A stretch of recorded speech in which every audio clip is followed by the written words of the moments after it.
for joining us. We're so excited to have you all here for this critically important conversation.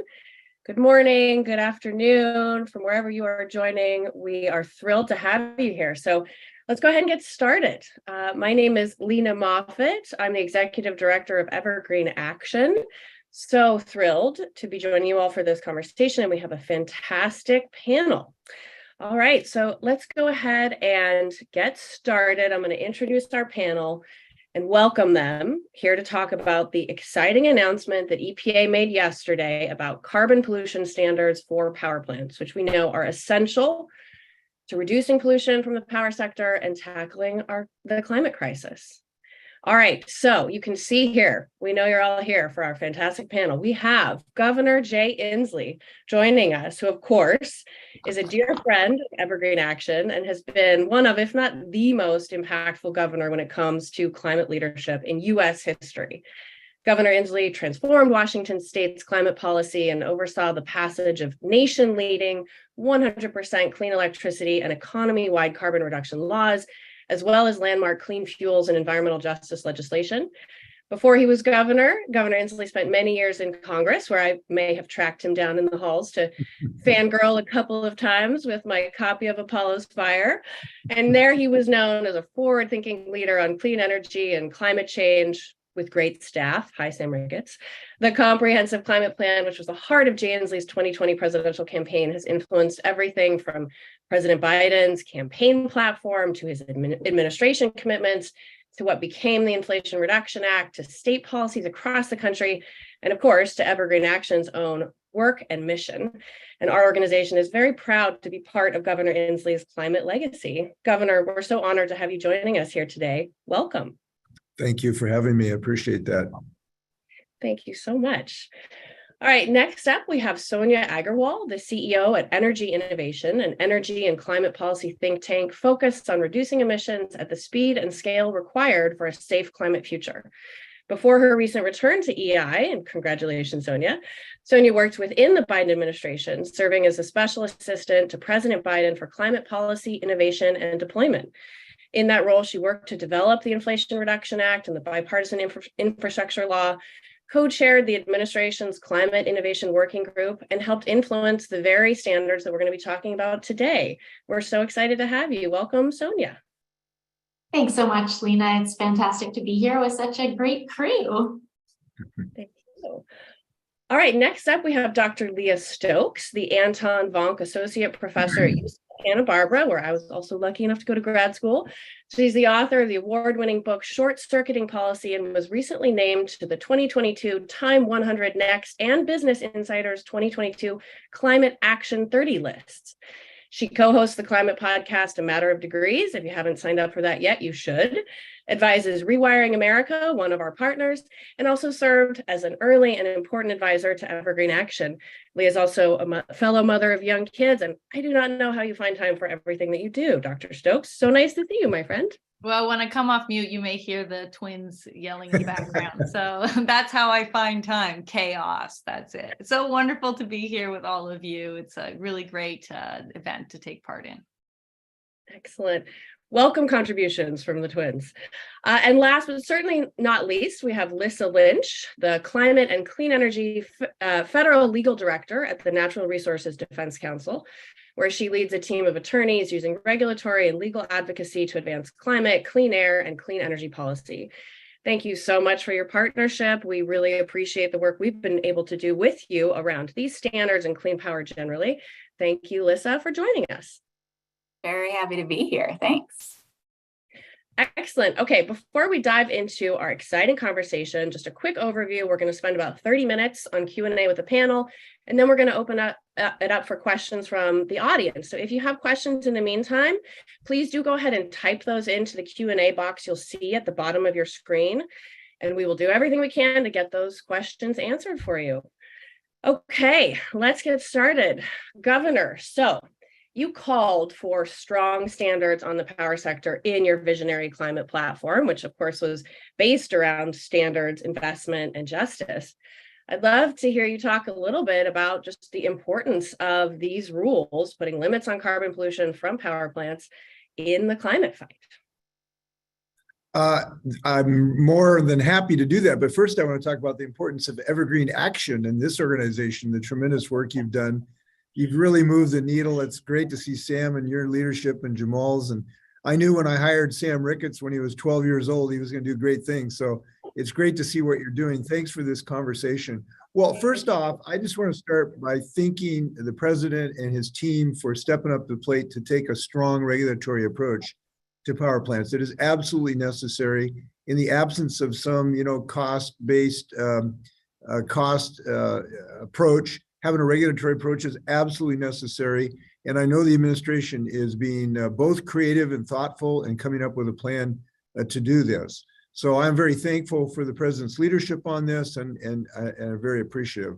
And I do think that, like in all things, this might be considered the first draft of a strong provision, and I think it's up to us to nudge, encourage, and even more stronger and a more rapid pace to a final rule. And I do think there's room for improvement that is both logistically possible, scientifically possible, and environmentally absolutely necessary to actually reduce the emissions from the power sector at the pace that we have to go. And I think the pace is dictated by chemistry here. That's who sets the tune here that we need to follow. And I do believe picking up the pace of the rule is important, but the thrust of the rule is spot on and absolutely necessary. Look, we're doing great things in our state, and I commend what we're doing in my state to the whole rest of the state. We have what we call the 6-pack of survival. We have 6 policies. From a cap and invest to a no further gas hookups to, EV reductions to building code to 100% clean to our equity, embedding equity in everything we do. But we need this nationally, ultimately. So I'm very happy we're in the right direction. Now we try to put a little more pedal to the metal here. Couldn't agree more. I so appreciate that framing, both the recognition of the importance of this proposal and the opportunity to work together to make sure it gets even stronger and finalized quickly. And we'll be getting into the details of some of that and what you all can do to help make sure that happens over the coming months. So thank you, Governor. So I'm so glad you mentioned some of the incredible state policies that you have been able to enact while governor, and congratulations on those. I mean, you have done so much to advance climate leadership in Washington State, both in terms of the power sector, but economy wide. So I'd love to hear you talk a little bit more about that critical role that states play. I think both in terms of implementing this rule, but also in advancing climate leadership writ large, especially now that we have federal resources coming down the pike from bills like the Inflation Reduction Act, help states go faster. Right. Well, I think the obvious thing is to put the Inflation Reduction Act investments to work in our states. That's kind of the obvious thing. The not obvious thing, which is equally important, is that states need to run faster than the federal government. The Biden administration has been fantastic on this. They pull a rabbit out of the hat on the Inflation Reduction Act. But the biological and chemical and physical laws of thermodynamics mean states have to go faster, farther. And we can do this in so many different ways. And where we are doing this, we are succeeding economically. We lead the U.S. Climate Alliance, 23 states. We represent over 60% of the U.S. economy. The states that have embraced a more rapid approach, we have reduced our carbon emissions 14% more than the non-Climate Alliance states, and we've increased our GDP 16% faster. So we have demonstrated a state ability to move the needle, both by reducing emissions and by growing our economies on a more rapid basis. And so the kind of things that I talked about, the things we've done, a commitment to 100% clean, an action today, not 15 years from now, but today, what we've done is starting in July, there's no more need to hook up to dirty gas anymore because everybody's going to get access to a heat pump. It's going to be required both in residential and commercial building. That's the kind of action today that's necessary to, as they say, when you're in a hole, stop digging. We need states to take very strong measures to stop digging by stopping hookups and further transmission facilities for dirty gas. And that is imperative today. And politically, that's, what we can done. It has to be done at the state level right now.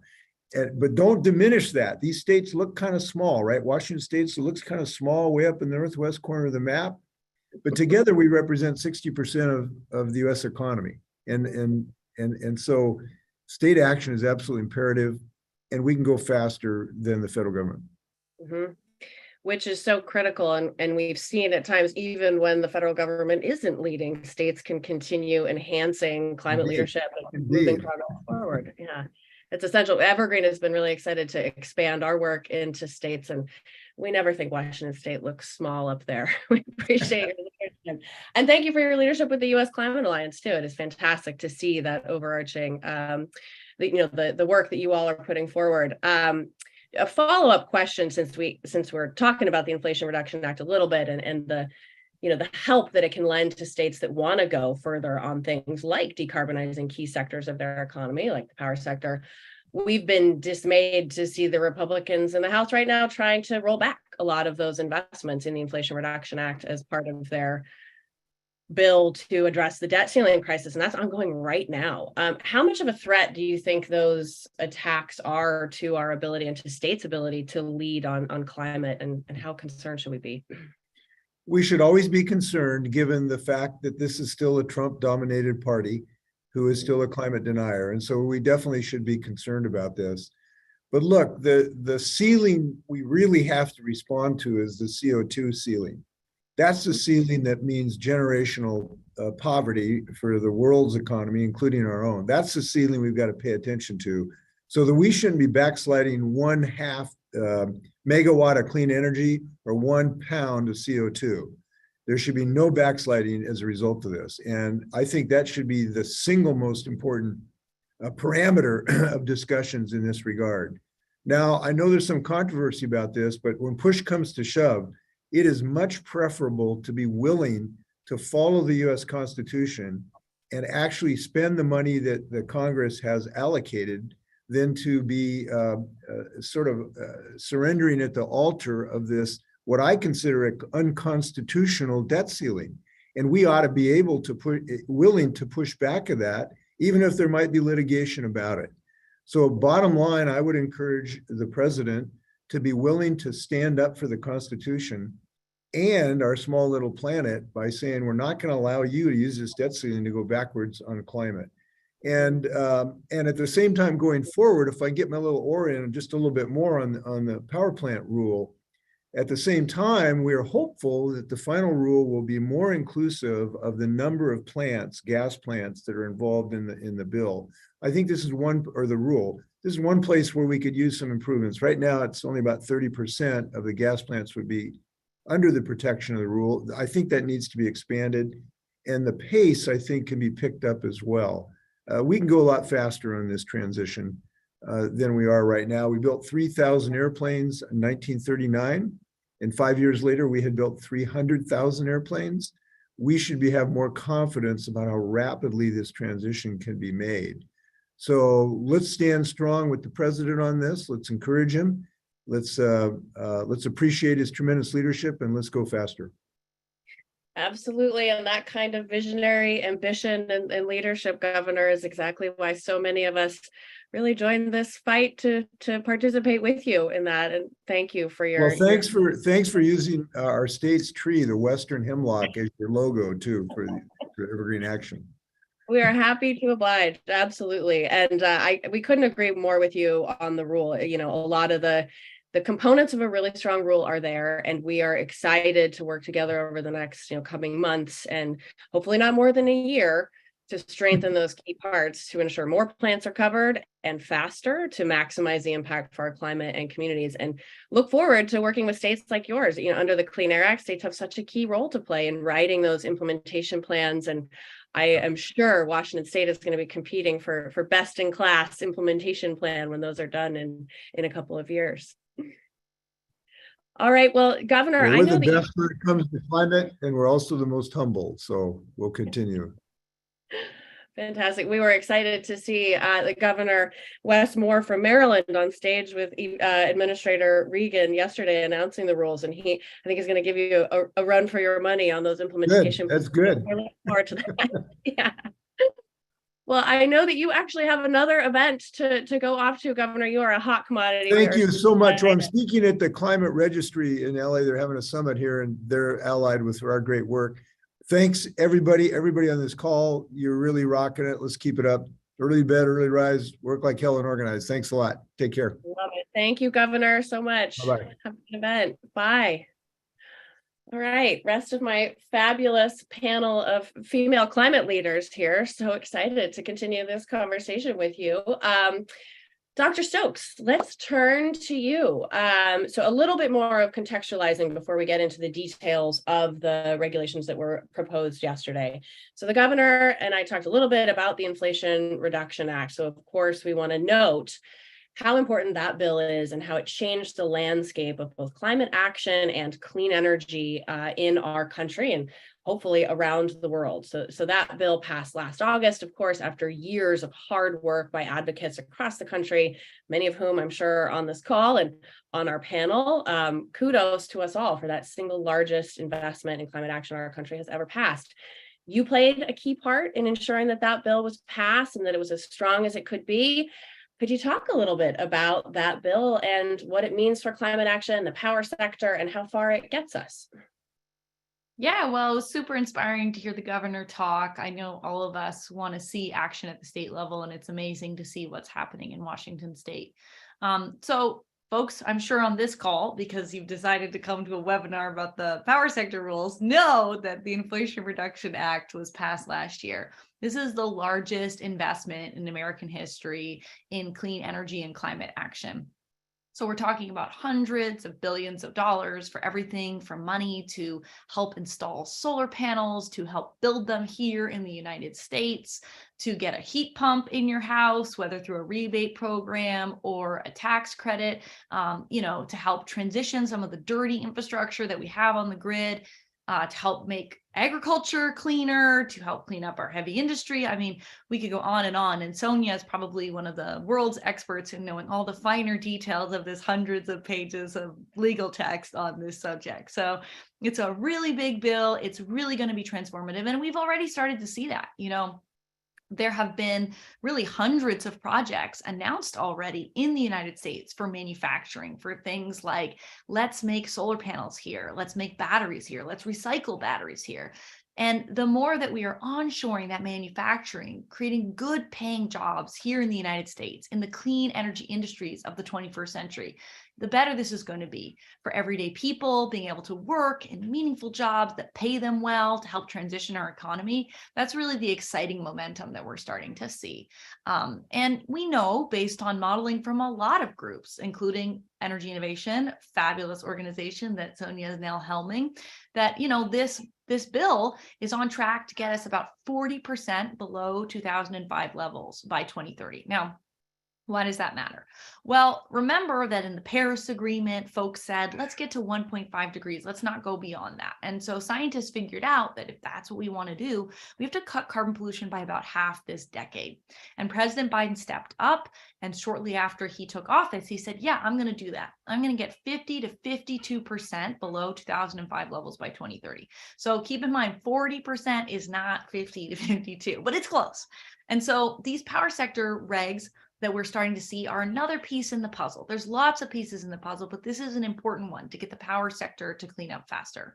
And, I'll say too that I want to echo some of the comments of the governor that these are really strong rules that are, very much following the letter of the law. They're within the fence line. They're, using technologies that are cost reasonable and available today and used. But there are two things that can be done to improve them, like the governor said. First, those timelines, they need to be sooner. We can't be waiting till the 2030s or even 2040 to be doing something about coal plants. And just a little history here, the Clean Air Act dates back decades. And the law, the legal ruling through the Supreme Court that says we got to do something about this carbon pollution problem under the Clean Air Act, that goes back to 2007. You may note it is now 2023. We've already been waiting decades to do something. So the concept that we would punt it out into the future, that you could still build a new gas plant, not do anything till 2035, that you don't really have to do anything about a coal plant till the mid 2030s or 2040, that's not good enough. And the second thing I'll say that the governor said, and I'm sure that Lissa and Sonia are going to talk about these issues more, is that the size of the plants that are covered are really big plants on the gas side, 300 megawatts. What does that mean? Just think a big gas plant. But there are lots of smaller gas plants that often operate within cities, for example, somewhere like New York City within the 5 boroughs. And those plants under the current proposal aren't covered and for the existing gas fleet. That could have problems where basically some of these big plants will start operating less and some of the smaller plants will start operating more. And that could actually push pollution into communities. So we got to see some strengthening here. And I'm excited to hear where Lissa and Sonia are excited for this rule to go to.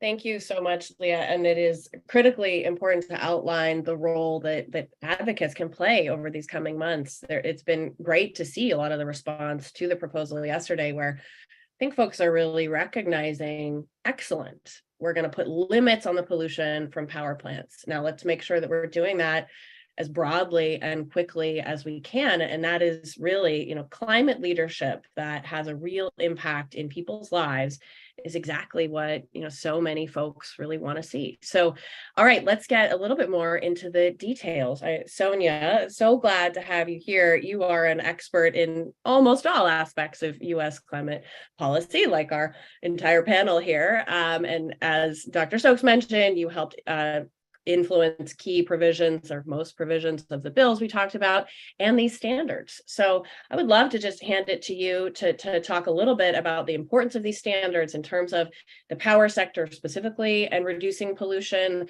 and how that fits into our ability to meet our overall climate goals. Yeah, sure. First off, I just want to say it was so fantastic to hear the governor at the top of the phone call and just give us the context of all the important action that we all need to take. And I mean, his leadership on this issue dates back quite a long time and really helped to move the ambition in the entire Democratic presidential campaign to begin with. So as do each of you on this phone call, and also many of the people who I know are listening in, deserve so much credit for the new reality that we are all living in. And it still brings chills to me to think about the fact that we are just really in such a fundamentally different moment in this country than we were a couple of years ago. So on that point, you asked specifically about how this rule interacts with other policies affecting our electricity sector and kind of what that means for the future.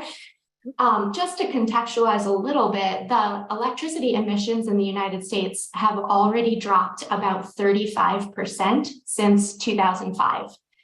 And the Inflation Reduction Act, as Leah and others have mentioned on this call, really rocketed us into this new economic reality for cheap, clean electricity. An Energy Innovations analysis of the Inflation Reduction Act suggested that emissions would drop by about 75% below 2005 in 2030 if utilities make the most of all of these economic choices now that we have to reduce electricity costs for customers, to improve public health, and to deliver a much more modern electricity system. So this one law is actually going to triple the rate of economy-wide decarbonization in this country, driven in large part by the electricity sector reductions contained in this bill. So where do the EPA rules come in on all this? So, of course, the administration has been advancing a suite of updates to standards in the electricity sector and in other sectors like the transportation sector to accommodate the new reality that we are living in, because we really can do more now. We know what the technologies are. They're getting cheaper and cheaper. And we know that we can operate systems reliably with very high shares of these clean energy technologies. So the 111 rules provide an important backstop to ensure that the utilities, in fact, make these sound economic choices for their customers, and that we do see the public health benefits in our communities from all of these very cool suite of policies that we are now getting to live in. So just, what does this do that goes potentially beyond the Inflation Reduction Act?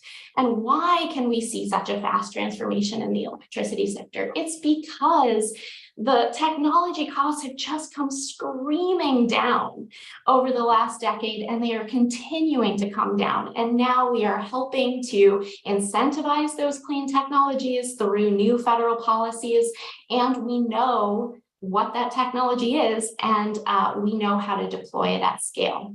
And that's also why, even though we already have seen 35% reductions to now, and the Inflation Reduction Act would get us to 75% reductions in the electricity sector by 2030, we saw in our analysis, Energy Innovations analysis, of the gap between our current trajectory and our president's goals of cutting pollution in half or more by 2030 that Leah was also describing.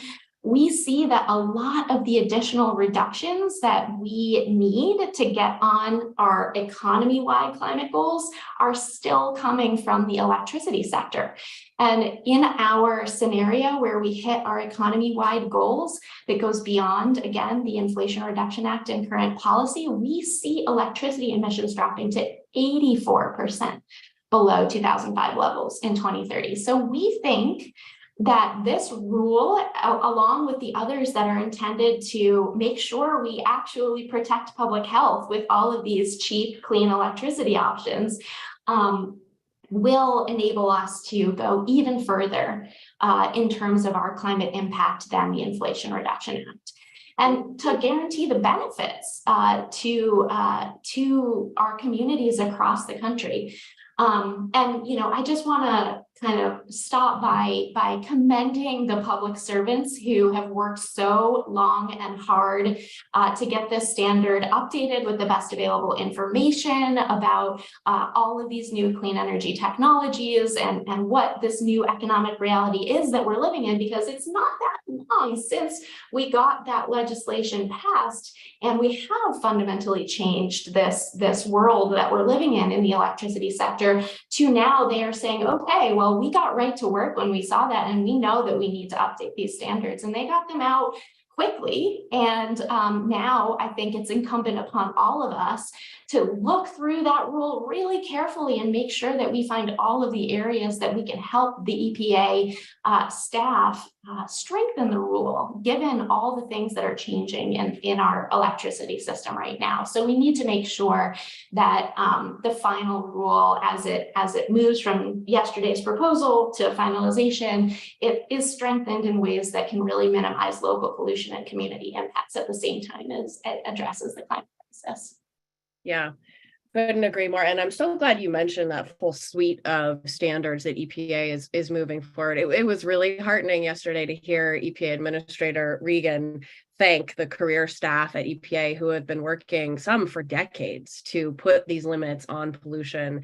And some who were there under the Trump administration and have, stayed the course and keep fighting to make sure that these direct benefits to communities are delivered. I also want to put a plug in for our EPA report card, and I hope my staff can put this in the chat, where we have noted 10 really key rules that, when taken together, can help truly clean up pollution from the power sector. And it's been really inspiring to see EPA taking, in some ways, that multi-pollutant approach to use the various authorities they have under the Clean Air Act to tackle those different pollutants to make sure there are direct pollution reductions in communities.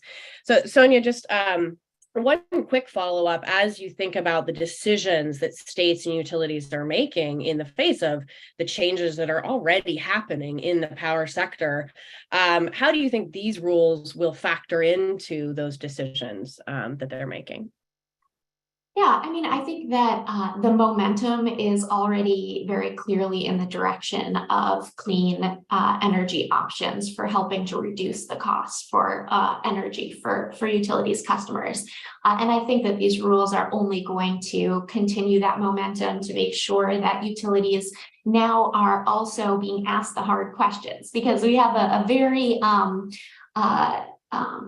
multifaceted way of running our utilities across this country. And in some places, when they are regulated by public utilities commissions, now we are going to be able to see a much more proactive dialogue between the commissioners and the utilities that they regulate, just looking at, what is your plan? Because these power plants have been putting out a lot of pollution, and we need to be thinking about alternatives. We need to be thinking about really embracing all of the economic opportunities that are now in front of you. And this just provides another way that conversation can continue to move forward.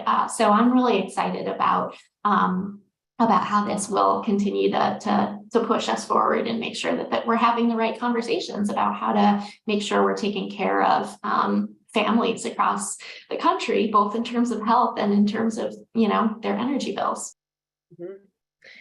Excellent. Thank you so much, Sonia. Yeah, I think it's really critical to drive home for these will put limits on carbon pollution from power plants that don't exist right now. It is really just astounding to take a step back and think power plants are one of the key drivers of climate change. And yet right now, power plants can spew as much carbon pollution as they want into our atmosphere and into our communities. And that's no longer an option with this proposal. And that is a really big deal that the administration is using that authority, hopefully successfully for the first time. All right. So for all of our wonks on the call, I know we have hundreds of you out there. You are so excited to get into the weeds of the rule.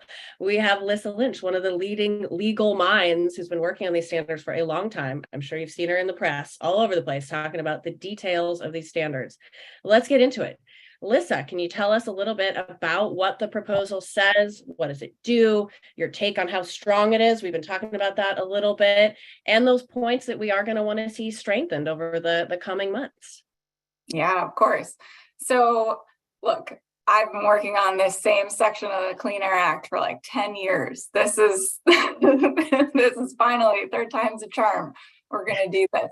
So it helps to kind of start actually with last year's West Virginia decision. And, a lot of you are familiar with that. At this point, the Supreme Court defined the bounds of EPA's authority, and they essentially drew the lines, right? And they said what's clearly outside of those lines is the Clean Power Plan approach that relied on shifting from dirtier fossil generation to cleaner energy, right? And that's, I think a lot of us on the call thought that was really the best way to decarbonize the industry. That's off the table now, at least for purposes of how EPA goes about setting these standards.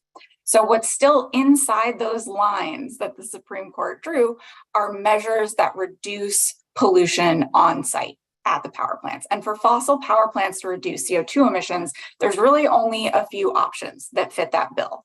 And those include co-firing with a lower carbon fuel or installing carbon capture. And so in this proposal, EPA is doing what it can using the options available and staying within those lines that the Supreme Court drew. So starting with gas plants, for new gas plants, the proposed standard would apply to any plants that start construction from the date this proposal gets published onward. And the proposal divides those new gas units into subcategories based on how often they're gonna operate. So for the subcategory of units that will operate the most often, which EPA calls baseload plants, they set a standard based on 90% carbon capture and storage by 2035. And then they also offer an alternative pathway for complying with an equivalent standard by co-firing with clean hydrogen, starting at 30% hydrogen by 2032 and ramping up to 96% hydrogen by 2038. And they set less stringent standards for an intermediate subcategory of plants that would operate less frequently. That's based on partial co-firing with clean hydrogen, and then even less stringent standards for plants that operate only a small percentage of the time, these low load or peaker plants. The standards phase in over time. And so there are initial emission limits that would apply immediately based on kind of the most efficient type of turbine available, and then full compliance would be required by 2035 if you're deploying CCS and 2032 to 38 if co-firing with hydrogen. And that's to give time for infrastructure to be built out. As folks have alluded to already, we really think there's some room to tighten up those timelines. For the existing gas plants, EPA is proposing emission limits only for the largest and most frequently used existing gas units, those that are 300 megawatts or larger that are running at 50% capacity factor or higher. And that's 300 megawatts each unit. I saw a question in the Q&A, so it's unit by unit.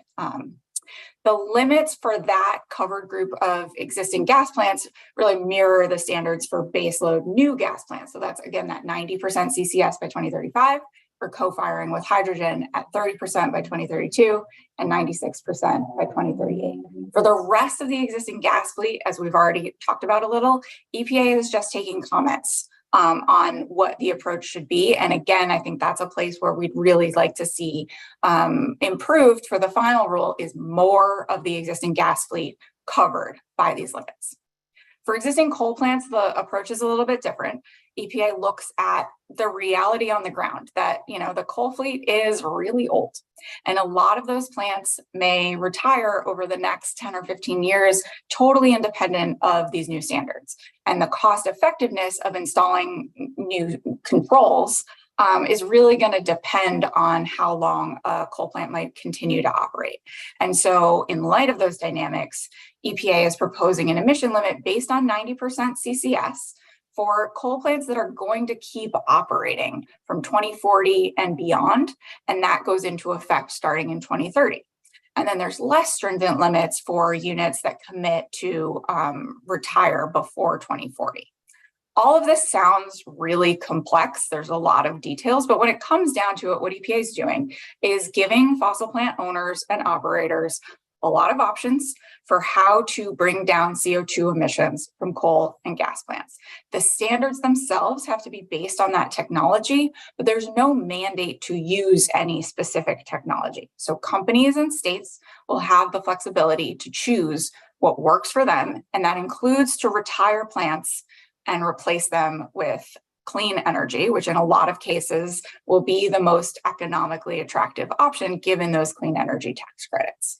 So in our view, this is a really solid framework in this proposal. We will, of course, be looking to strengthen those elements of it, in particular, including more of the existing gas fleet and tightening up some of those compliance timelines. But this is a really excellent start and provides a really good opportunity to build on. Mm-hmm.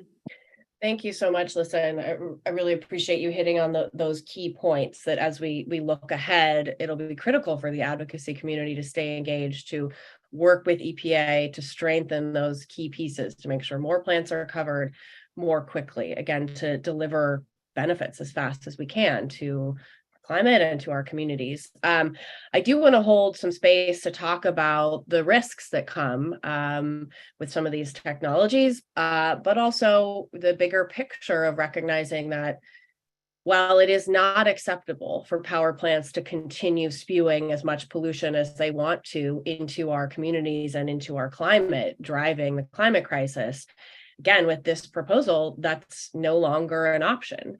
And I love the way that you put it, how these entities decide to comply is going to involve a lot of choices.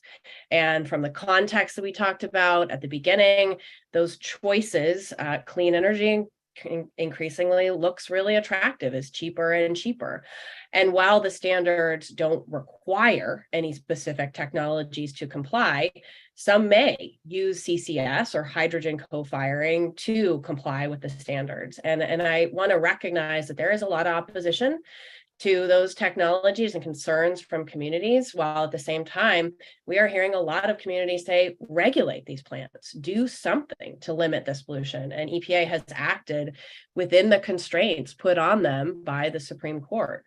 But we also want to make sure that we are doing everything we can to truly hold polluters accountable, make sure that they are really reducing pollution. And as they comply, doing so in a way that factors community input. And that is really strong. And I'm curious if you could talk a little bit about work that is already underway, both by EPA and by the community, to ensure that there are guardrails put in place to ensure that any compliance technologies used to meet this rule are done in a way that doesn't exacerbate environmental injustice and takes into account those community concerns. Yeah, so this is a really complex regulatory puzzle, right? So EPA has authority in this rule in a pretty narrow space. They get to set the limits for CO2 emissions. They've got those Supreme Court constraints, and so they're really focused on CO2 only here. They have separate authority over CO2 tracking through the GHG reporting program, and that is a place where CCS gets, CCS captured and sequestered carbon gets tracked. And they also have authority over carbon sequestration through the Safe Drinking Water Act. There are, we think, opportunities to tighten up some of the requirements there. And actually in this proposal, EPA is taking comment on kind of their assessment of the whole regulatory regime that governs CCS. For this rule in particular, I think we really want to ensure that there's going to be rigorous monitoring, verification, and enforcement to make sure that all the CO2 is accounted for from the point at which it is captured to the point where it is permanently sequestered in the ground if CCS is going to be used for compliance. And that's totally within EPA's authority to do, because this is a rule about that CO2. I think the same goes for the life cycle emissions of hydrogen, right? This is a rule about reducing CO2. And so if you're going to burn hydrogen in order to comply, it's our view that that life cycle emissions of the hydrogen production is totally fair game to be considered within the accounting for how much CO2 is coming out the stack at the end. EPA also has separate Clean Air Act authority to prevent any increases in other air pollution, especially when it comes to retrofits. So if a facility is going to retrofit by installing carbon capture, they would need to install other controls to control for specifically NOx emissions that could potentially be increased if they increase their generation. The CCS technology itself, you really, in order to use it correctly, you need to scrub basically all of the SO2 out of that flue stream in order to keep it working properly. So any facility that's going to retrofit with CCS is going to update their SO2 controls pretty much to the max. And that's going to capture the CO2 and the SO2.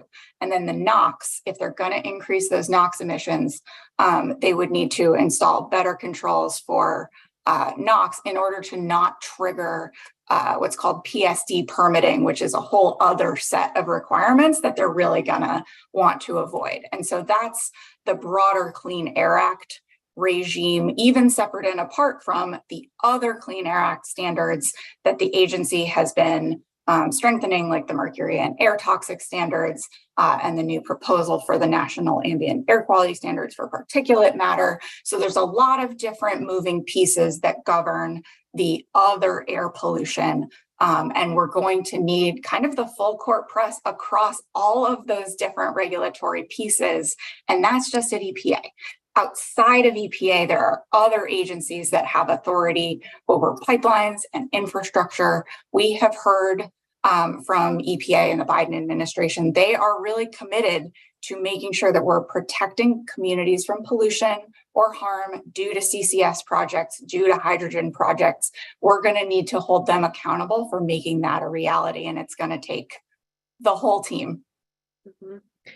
Absolutely. Thank you so much, Lisa. I knew we would satisfy the wonk's desire to get into the weeds. I really appreciate it. And I have to underscore just how exciting it is to see the administration leaning into their commitments to hold polluters accountable and say, for the first time, you have to clean up your act, which will help inform decisions like we've talked about in a way that can have real benefits for our climate and for our communities. So underscoring that, we hope that you will use a link in the chat to sign up and follow Evergreen Action if you haven't already, so that you can make sure you're the first to know about the ways that you can get involved to help ensure we are strengthening these rules, putting forward the best standards as possible, as fast as possible, to ensure that we are protecting our climate and our communities. Okay, so I'm going to have Sonia close us out here with our moderated discussion, and then we'll go to questions from the audience, which I know there are a lot of. Thank you all for sticking with us. Sonia, given what we've reiterated here about the importance of these limits on carbon pollution from the power sector to decarbonizing the power sector to achieving our overall climate goals, what is the main thing that you want our audience to take away from this conversation today? Thanks, Lena, and I appreciate the opportunity to have the last word on this before we open it up. But I think the main thing to take away is that we really are living in a very exciting moment where we have the options right in front of us. We can touch them, we see them built in our communities. We know that we can build them. We know how to build them. There are studies that have looked at the reliability of grids operating with very, very high shares of clean electricity resources. And we are going to be in great shape in this future because we will be able to reduce electricity bills at the same time as we clean up the pollution from this sector and ensure that people are breathing a little bit easier.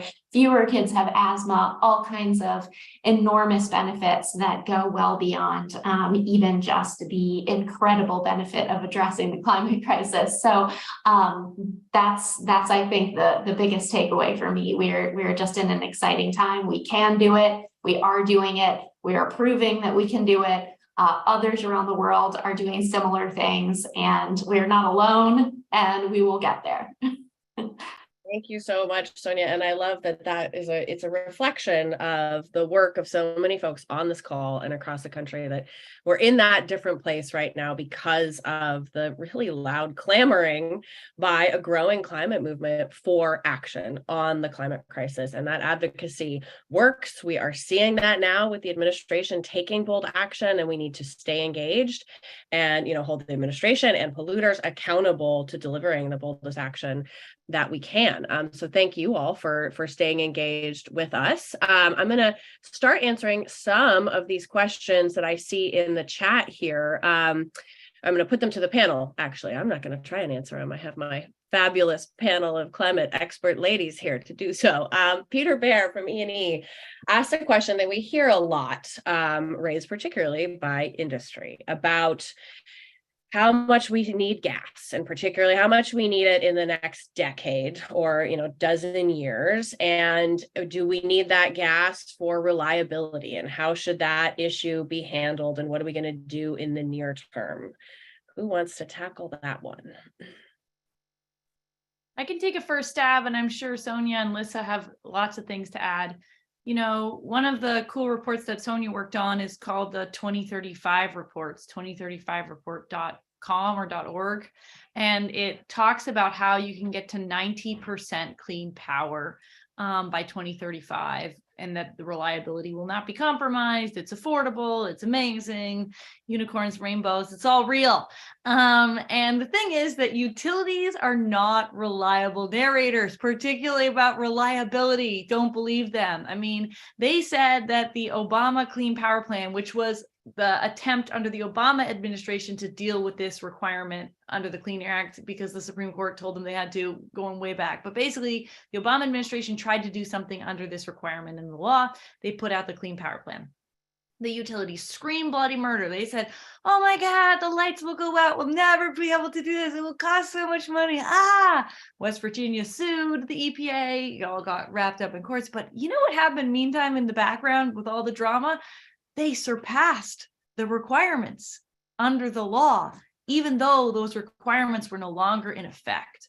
what? It's almost like these utilities don't know what they themselves are doing. They don't believe that these technologies are as good as they are. We can keep the grid operating. In fact, the grid under the current system of fossil fuel power plants has reliability problems. You just have to look at Texas with the power outages, where the problems really were the gas plants. The gas plants couldn't operate under those extremely cold temperatures. And in California, in my backyard, the problems that we've had with reliability on the grid is also to do with the gas plants. When it got too hot, the gas plants couldn't operate. So, we have to start thinking about different forms of reliability, like, for example, virtual power plants, which is basically solar plus batteries that actually can be more reliable in many ways than gas plants. So utilities, they have financial money on the line here. They've made bad investments in coal and gas. They'd like to keep doing that, but that doesn't mean that they're telling an accurate story. And I think that we have to look to nonprofits, like, for example, the amazing work of Energy Innovation, the amazing work of NRDC, and other groups that shows that actually reliability can be maintained as we clean up the grid. Mm-hmm. Absolutely. And it's a great point about the low reliability we've got right now. We need more options on the table. Lisa, go ahead. And, I would add, not only did the power sector just go ahead and already meet the clean power plan target without the standards in place, they met it 11 years ahead of schedule. So it's like every time EPA puts regulations on power plant emissions of any kind, industry objects and says, we can't do this, the lights are going to go out. And then they do. So I think that's, one thing, as Leah said, they're not reliable narrators about reliability. I think that's great. The other thing to think about here is just the way that EPA has designed this proposal is specifically to enable fossil generation to stay on the grid, stay online, or for new fossil to be built and run at low levels for reliability purposes. Now, there are plenty of folks probably on the phone who think that that's unacceptable because we don't want to see any fossil on the grid in the future. That's not something that EPA has the authority or the ability to mandate through regulation. But what they can do is regulate emissions. And the way that they've gone about doing it here is honestly pretty elegant to say, look, if you're going to have fossil generation continue to operate, it can do so if it controls its emissions. And one way to do that is to take an enforceable limit on how much it's going to operate. And so there's a lot of flexibility built into this proposal specifically for the purposes of keeping a lot of options online available for reliability purposes, but making sure that they've got their emissions reduced to the maximum extent that they that EPA can require under the law. Mm-hmm. Speaking about requirements under the law, we have a lot of questions about potential legal challenges to the rule. And Lisa, to just keep putting you on the spot as our legal expert here, I think folks are really interested to hear both how we think this rule will be attacked and how we expect that to play out and what it's going to mean for on the ground action in the meantime. Yeah, look, the reality that we live in right now is that every time EPA issues a final regulation, industry sues. Litigation cannot start until the rule is finalized, and that's published in the Federal Register. So sometime next year when EPA finalizes the rule, of course, there's going to be lawsuits. But one of the things that's different now than where we were with the Clean Power Plan at this point is that the Supreme Court has already ruled on the parameters of EPA's authority under this section. So we've answered the really big question of how much can EPA do and how creative can EPA be.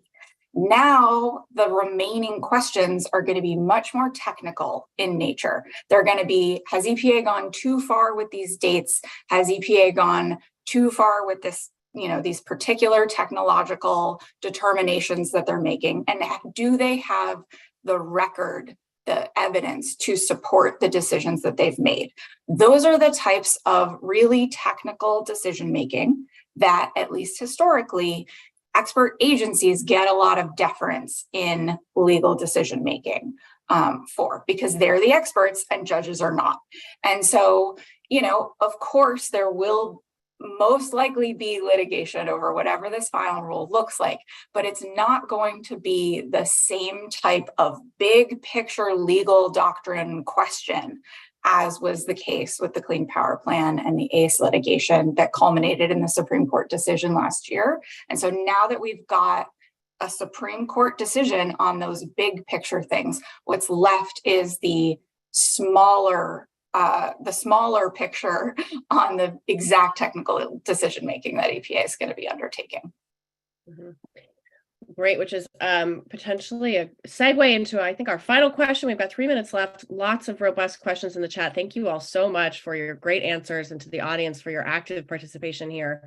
I'd love to leave the audience with, we could do a quick lightning round. Everyone respond. As we look ahead, what can grass top climate leaders from across the country who have joined do over the coming months to ensure that these rules are as strong as possible? And what do you want folks to know as they think about these next few months?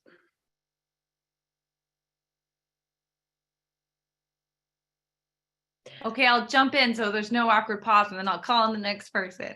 Well, it's a proposed rule, as we've all been saying. What does that mean? It means that there's going to be time for public comment. And just like a lot of people made public comment about Willow, obviously that didn't go the way that many of us wanted it to.